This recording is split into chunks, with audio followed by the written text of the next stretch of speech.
the Light. Today we're going to be taking a look at the Nitecore TM06, but really quick before we get into it, if you haven't yet, make sure you subscribe to my YouTube channel. I believe YouTube's moved the link to right down here, and also follow me on Facebook. I'll put a link right up here, and that'll make sure you keep up to date on the latest reviews and videos. So, the TM06 is a new compact flashlight in Nitecore's Tiny Monster series. That's what the TM stands for.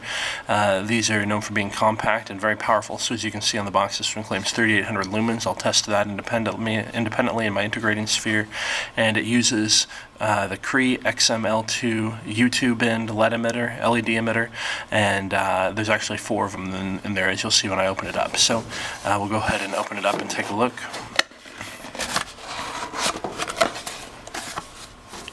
Inside the box, you see the light is inside of its holster inside this foam pad.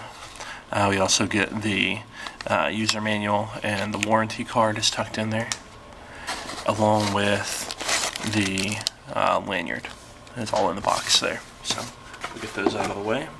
Here you can see how it fits inside of its holster. Like that. The holster is kind of the standard holster Nitecore uses. It's got the little Nitecore tag right there, and on the back you can attach it with a clip or Velcro, or you can loop something through this permanently attached loop there. Those are all choices, and you have a Velcro flap to cover the flashlight there. So like I said, the TM06 uses 4 emitters, and each of them are the Cree XML U2 LED emitters.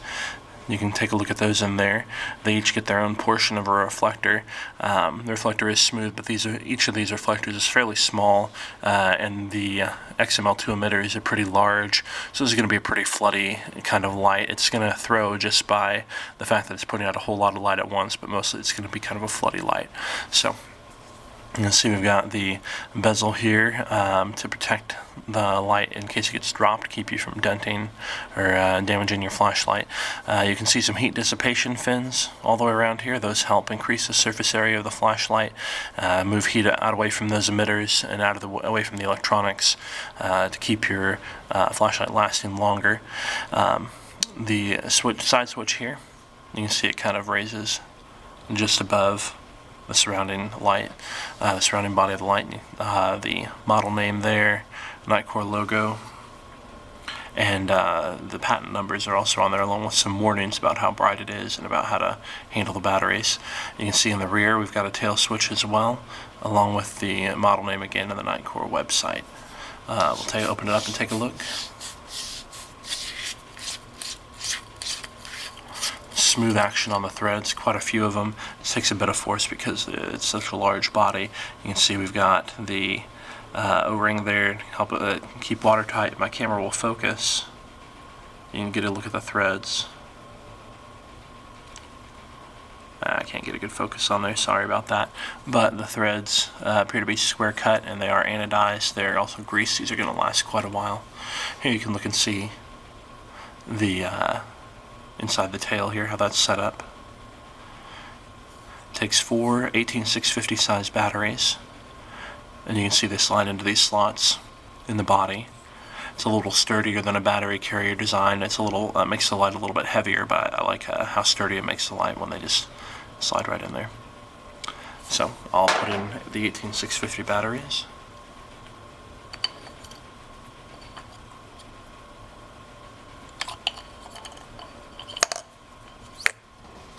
And then to get the cap back on, you have to line these pins up with those holes there. So that's just something to be aware of. It's not too tricky once you get used to it, but it does take a little bit of practice. And there we go. And it's actually got really quick here, I think we missed it. Oh yeah, it's blinking right now to show me the current battery voltage. So it did 4 blinks and then 2 to show me that the battery voltage is at 4.2 volts. And now it's in what they call the standby mode, meaning that it's got the batteries in and the tail cap is tightened, but I haven't turned the flashlight on yet. So the default is for while it's in the standby mode for this side switch to blink once every 3 seconds. Just to help you find the light in the dark. You can stop it from doing that by just giving it a click and it'll stop. Or you can turn that, if you like that, you can turn it back on. They say that it'll last 30 days before it runs down the batteries with that light flashing. So that's just an option you can be aware of. So to turn the light on, the easiest way is just press the tail switch. You can press it halfway for momentary on, or all the way until it clicks for constant on, and it'll stay on again until you click it all the way again. When the light is on, you can control the brightness level using the side switch. So it's kind of a two-stage, kind of like a camera shutter, so you can press it halfway down or all the way down. If you press it all the way down until it clicks, it'll cycle through the 5 brightness levels. So there's ultra low, low, medium, high, and turbo. And it'll just cycle through those every time you click. Or if you press it halfway down, it will cycle backwards through them until it gets to the ultra low mode, and it won't cycle back through. So if you just keep hitting the side switch halfway down, it decreases the brightness until it gets to ultra low. So the difference between a full click and the half press, the full click increases the brightness and it just keeps on cycling through. The half press decreases the brightness and it stops when it gets to the lowest mode. So that's how that works. Also, when you've got the light on, if you hold down on the side switch for about a second, it goes into the strobe mode. Hold down again and it goes into SOS mode. Hold down one more time and it goes into kind of a location flash. Just flashes once every couple seconds to help maybe if you want to signal your location to someone. And then if you hold down again, it just goes back to the strobe mode. And these special modes are memorized, so it has a mode memory, so when you turn it off, it comes back on in whatever mode you turn it on in last, and that includes these flashy modes there. So right now I'm just turning it on and off with the tail switch, and it remembers that I'm in strobe mode there. Let's see, what else? If you want to enter from off directly into the ultra low mode, you hold this side switch down about halfway, and then you press the tail switch, and you see I went directly into the ultra low mode. You can also enter directly into the turbo mode by holding the side switch all the way down and pressing the tail, and I can go straight to turbo. And those regular brightness modes are memorized as well. So whatever mode you use last, even if it's the flashy mode or the regular mode, it's memorized. Lastly, I believe you saw when I first put the batteries in, it gave me the voltage indication there. Also, once the batteries start to run down, this light will start blinking and flashing at you. Also, if your battery's about to run low when you're using the flashlight. So that's the interface of the TM06, the Tiny Monster 06 by Nitecore. Stick around for just a second and we will take it outside and give it a shot in the dark. Welcome back to Review the Light. We've got the Tiny Monster TM06 by Nitecore out here in the dark. We'll fire it up and give it a shot.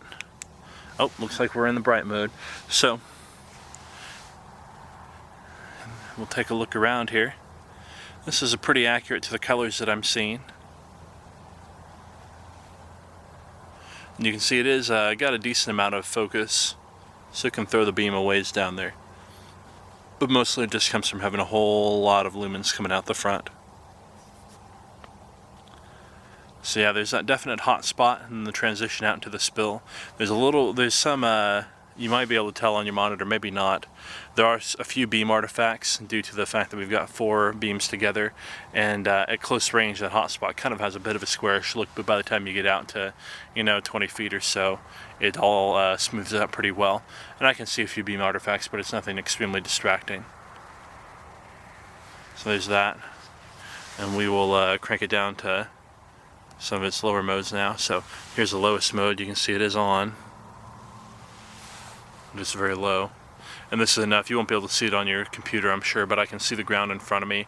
I could walk around with this just fine, not draw a lot of attention, not ruin my night vision, but see where I'm going. Here's the next one up. You may be able to see this on your monitor now. There's a third. Here's the high mode. And then the turbo again. So those are the 5 modes. Then here's the strobe. So this is the Nitecore TM06. Thanks for stopping by. If you haven't yet, make sure you click this link right down here to follow my YouTube channel, this one right up here, to follow me on Facebook, keep up to date with the latest reviews and videos, like I said. Also, if you have any more questions about the specifics of the light, if you want to see the run times, the beam shots, the output graphs, anything like that, be sure to check out the link that I'm going to put in the description. Thanks and have a great night.